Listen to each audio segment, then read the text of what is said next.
Ave Maris Stella. Hello and welcome back to Vatican II in a Year. This is your host, Father Matthew Schneider. I am a priest of the Church of Christ, and I teach theology. This is a podcast on the StarCrest Production Network at sqpn.com. Today we are on day 98, and we're continuing Orientalum Ecclesiarum. Today we're covering paragraphs 5 and 6 on preserving the spiritual heritage. This is the section, preserving the spiritual heritage of the Eastern churches, so that's obviously, that's the section. We're going to cover that whole section. Today, if you want to follow along, we have a reading plan and more details at sqpn.com/Vatican. Yesterday, we talked about how the church is made up of various rites, and each of these rites should be protected. Today, we're going to talk about how Eastern rites are part of the universal heritage, so should be preserved and fostered. A lot of these themes here run back and forth throughout the different paragraphs and seem a little bit kind of re-emphasizing, but the point is that each of these has a different aspect and a slightly different aspect. So don't feel like oh, I kind of heard that before. Yeah, I kind of did, but it's not exactly the same. So that's why the church says similar things, in different places. But anyways, let's move on to paragraph 5. This is about how the universal rites are part of the Eastern rites, not the universal rites. There is no universal rite. The Eastern rites are part of the universal heritage of the church. So let's read it. History, tradition, and abundant ecclesiastical institutions bear outstanding witness to the great merit owing to the Eastern churches by the universal church. The Sacred Council, therefore, not only accords to this ecclesiastical and spiritual heritage the high regard which is its due and right praise, but also unhesitatingly looks on it as the heritage of the universal church.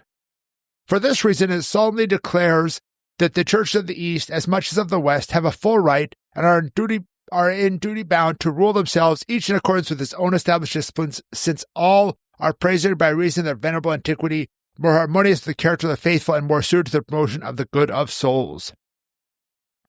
So here, just a note, when we talk about the universal church here, we mean the Catholic Church overall, including all of its various rites. So, right, we've talked about how the Pope is both the head of the universal church and the head of the Roman Rite, which gets a little confusing in his different roles there, but that is an important aspect to consider here so that we understand that. So it's not just, Roman Rite, or when we say Roman Catholic Church, technically we're just talking about the Roman Rite. That's like the Pope is the head of the Roman Catholic Church, Roman Rite, and the Universal Catholic Church, all the rites, right? And that's an important thing to recognize, is that we in the Roman Rite are just one rite among many. Obviously, we are by far the biggest rite. I think 99% or more of Catholics are Roman Rite. So it's by far the biggest. But it's not just here and say, hey, we're best and we're right, and we want to preserve them, right?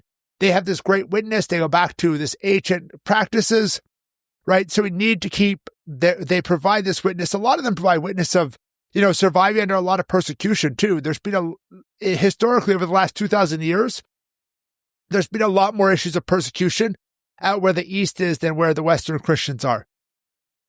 We haven't been perfect. We had the French Revolution, for the Roman Catholics and things like that.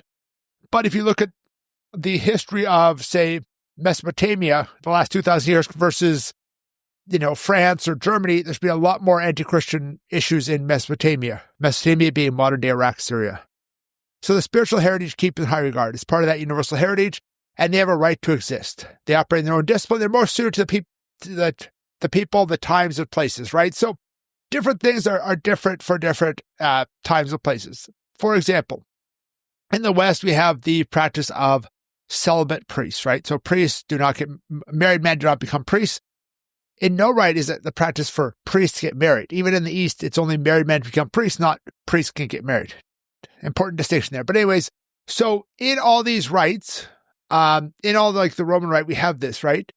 And personally, this is a personal view, I think that it's very clear that in our society, celibacy for priests is correct. But I don't intend to understand every single subculture of the Roman Rite of different continents and times and places. And since this is not a universal tradition of apostolic level tradition, if there is some slight variation somewhere in that, and I'm not completely opposed to it, right? I'm not going to make a judgment. I'm going to rely on the people there who know that culture better, because I don't know I know American and Canadian culture, and that's about it. So moving on to paragraph 6, it talks about preserving rights and returning to more ancient practices if they're known. And then B is about not infringing on Eastern rites. So let's go into 6A. All the members of the Eastern Rite should know and be convinced that they can and should always preserve their legitimate liturgical rite and their established way of life, and that these may not be altered except to obtain for themselves an organic improvement. All of these, then, must be observed by members of the Eastern Rite themselves. Besides, they should attain to an ever greater knowledge and a more exact use of them, and if, in their regard, they have fallen short owing to contingencies of times and persons, they should take steps to return to their ancestral traditions. Right? So here we're talking about the importance of preserving the rite. Rites are important to preserve, right? And the members need to observe these, right? And so this is important that we preserve all these rites. But one of the things it notes here is, hey, study them, learn about them. And if you find out that there's a way to go back to more ancient practice, go ahead and do that, right? So, for example, some of the churches had Latinized elements brought in, and now they're taking those out and going back to more ancient practice. And that's a good thing. The one thing it notes here is that there can be organic development, right? For example, there was one of the things between the extraordinary that when extraordinary form was more widely available in Summorum Pontificum under Benedict XVI, one of the terms about the Jews was changed as it came across as too negative towards the Jews in today, right? So that was changed, the text of the prayer on Good Friday for the Jews, because we pray for everyone in the world on Good Friday, and there's different ones. One of the prayers is about the Jews. And so that was changed because it was an organic improvement. It wasn't saying like, oh, we're going to completely change every single element. No, we're going to change just one little line so that we aren't, making something that really doesn't respect the Jews in the way we've come to understand we should. So anyways, paragraph B, need not to infringe Eastern rites. Let's read it. Those who, by reason of their office or apostolic ministries, are in frequent communication with the Eastern churches of their faithful, should be instructed according as their office demands in the knowledge and veneration of the rites, discipline, doctrine, history, and character of the members of the Eastern rites. To enhance the efficacy of their apostolate, religious and associations of the Latin Rite working in Eastern countries or among Eastern faithful are earnestly counseled to found houses or even provinces of the Eastern Rite as far as this can be done.